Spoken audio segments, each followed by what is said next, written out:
तो जब भी किसी टीम में कप्तान चेंज होता है तो हमेशा से कंट्रोवर्सी देखने के लिए जरूर मिलती है और काफी अरसे से ऐसा ही चल रहा है। जब से मुंबई इंडियंस ने रोहित शर्मा को कप्तानी से हटाकर हार्दिक पांड्या को कप्तान बनाया है, लगातार कंट्रोवर्सीज होती जा रही हैं। लगातार फैंस की तरफ से बैकलैश देखने के लिए मिल रहा था हार्दिक पांड्या की तरफ, लेकिन उनकी तरफ से कोई भी जवाब नहीं आया था। ना हार्दिक पांड्या ने कोई स्टेटमेंट दी थी और ना ही रोहित शर्मा ने कोई स्टेटमेंट दी थी। अब एक कॉन्फ्रेंस होती है जहां Hardik Pandya coach Mark Boucher के साथ आते हैं और उन सवालों को जवाब देते हैं, उन सवालों को क्लियर करते हैं जो लगातार मुंबई इंडियंस की तरफ से उठ रहे थे कि रोहित शर्मा को कप्तानी से क्यों हटाया गया, क्योंकि वर्ल्ड कप में भी उनकी कप्तानी की फिनोमिनल परफॉर्मेंस रही थी। उसके बाद अगर बात करें तो हर सीरीज में जो अफगानिस्तान से सीरीज हुई वहां भी इंडिया जीती, साउथ अफ्रीका में भी कमाल का खेल दिखाया इंडिया ने, जो इंग्लैंड से सीरीज हुई उसमें भी बेहतरीन खेल दिखाया, 4-1 से सीरीज अपने नाम करी। तो इन सारी चीजों के बावजूद भी मुंबई ने रोहित शर्मा को कप्तानी से क्यों हटाया था और हार्दिक पांड्या जिन्होंने गुजरात टाइटंस को कब जिताया था उसके बाद मुंबई इंडियंस में कैसे वापस आए, क्या चीजें रही, इन सबको क्लियर हार्दिक ने किया। लेकिन फिर भी कुछ सवाल रह जाते हैं। अगर बात करें उस कॉन्फ्रेंस की तो सबसे पहला सवाल यह था कि आपको ऑकवर्ड फील होगा या नहीं। इस पर हार्दिक पांड्या ने कहा कि उन्हें ऑकवर्ड बिल्कुल भी फील नहीं होगा, क्योंकि उन्होंने अपने करियर की शुरुआत मुंबई इंडियंस में रोहित शर्मा के अंडर ही करी थी। वो इंडिया के इस समय कैप्टन भी है रोहित शर्मा, तो उनके अंडर वो काफी क्रिकेट खेली है और जब भी उन्हें जरूरत पड़ेगी तो रोहित शर्मा उनके साथ फील्ड पर खड़े होंगे। लेकिन अगर ऐसा ही है तो ये चीज अब तक क्लियर क्यों नहीं की गई थी हार्दिक पांड्या के द्वारा ट्विटर या किसी भी सोशल मीडिया प्लेटफॉर्म पर? अगर दोनों की रजामंदी से ये कप्तानी चेंज हुई थी और दोनों को पता था कि कप्तानी शिफ्ट होने वाली है तो ये चीज अभी तक क्यों नहीं बताई गई थी? अगर दूसरे सवाल की तरफ बढ़ें तो दूसरा सवाल उनसे यह था कि जो फैंस का बैकलैश देखने के लिए मिल रहा है लगातार, क्योंकि रोहित शर्मा के फैंस लगातार हार्दिक के ट्विटर पर, फेसबुक पर, हर जगह सोशल मीडिया प्लेटफॉर्म पर कमेंट्स कर रहे हैं, उनसे सवाल पूछ रहे हैं कि ऐसा उन्होंने क्यों किया। तो इस पर उन्होंने कहा कि वो फैंस की इमोशंस को काफी रिस्पेक्ट करते हैं। वो जो भी क्रिकेट में होता है वो फैंस की वजह से ही होता है। फैंस बहुत ज्यादा सपोर्ट करते हैं, उनका प्यार रहता है।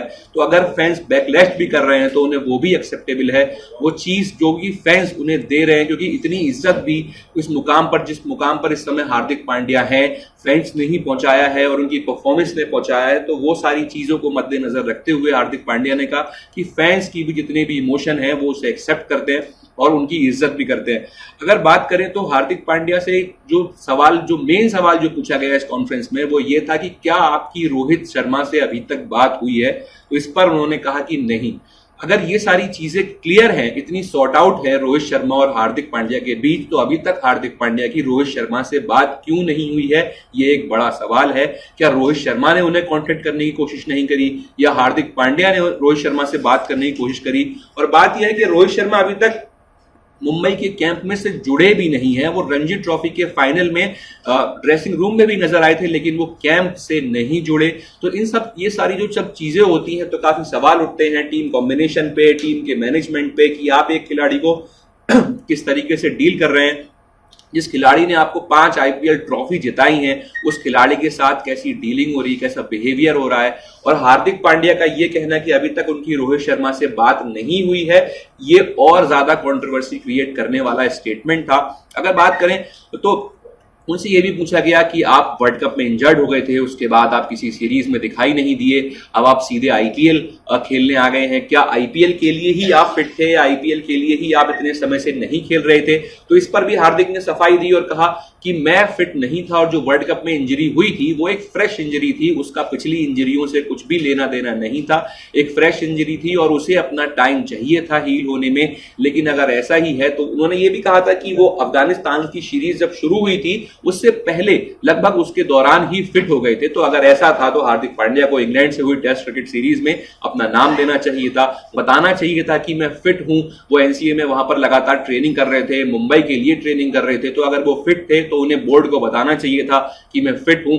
उनका यह कहना कि मैं लगभग फिट था, लेकिन मैं 50% फिट होने के साथ इंडिया को रिप्रेजेंट नहीं कर सकता था। तो इसका मतलब तो सीधा सीधा यही बनता है कि आप 50% अगर फिट नहीं है तो आप इंडिया को रिप्रेजेंट नहीं कर सकते। लेकिन अगर आप 50% भी फिट हैं तो आपकी प्रेफरेंस आईपीएल की तरफ ज्यादा है, आप आईपीएल को खेलना ज्यादा पसंद करेंगे इंडिया से, क्योंकि अगर आप फिट नहीं थे तो आपको आईपीएल भी नहीं खेलना चाहिए था वहां पर। लेकिन इस पर हार्दिक पांड्या ने यह कहा कि अब मैं पूरी तरह फिट हूं, पहले मैं 50% फिट था।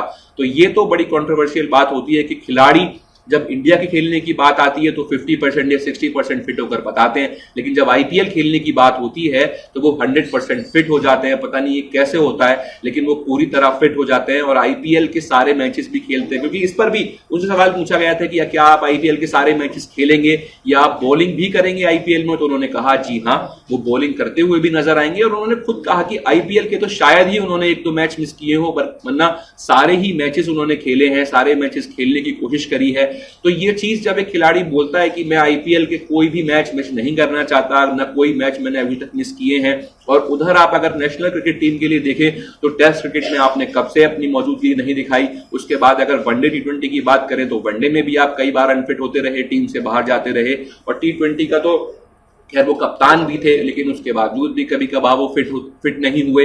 तो ये सारी चीजें बड़ी कंट्रोवर्सी क्रिएट करती हैं। लेकिन उन्होंने इस कॉन्फ्रेंस में काफी चीजें क्लियर करने की कोशिश तो करी, लेकिन वो चीजें क्लियर हुई नहीं, क्योंकि फैंस को ये जानना था कि जो रोहित शर्मा के साथ हुआ या जो रोहित शर्मा को कप्तानी से हटाया गया उस पर हार्दिक का क्या कहना था, हार्दिक शर्मा की बात क्यों नहीं हुई रोहित शर्मा से अभी तक। इन सारी चीजों को फैंस को क्लियर करना चाहिए था, क्योंकि अगर बात नहीं हुई तो क्यों नहीं हुई। उनका ये कहना था कि सिंपल सा कि साहब बिजी शेड्यूल है। अगर बिजी शेड्यूल है, इतना भी बिजी शेड्यूल किसी का नहीं होता कि आप कॉल पर बात ना कर सकें। आप एक टीम के प्लेयर रह चुके हैं, कई साल मुंबई इंडियंस से भी खेले हैं, इंडिया टीम को भी रिप्रेजेंट करा है कई साल उनके साथ। तो ऐसा तो हो नहीं सकता कि एक खिलाड़ी को एक खिलाड़ी से बात करने के लिए टाइम बिल्कुल ना मिले। तो ये सारी चीजें बड़ी कॉन्ट्रोवर्शियल रही इस कॉन्फ्रेंस में।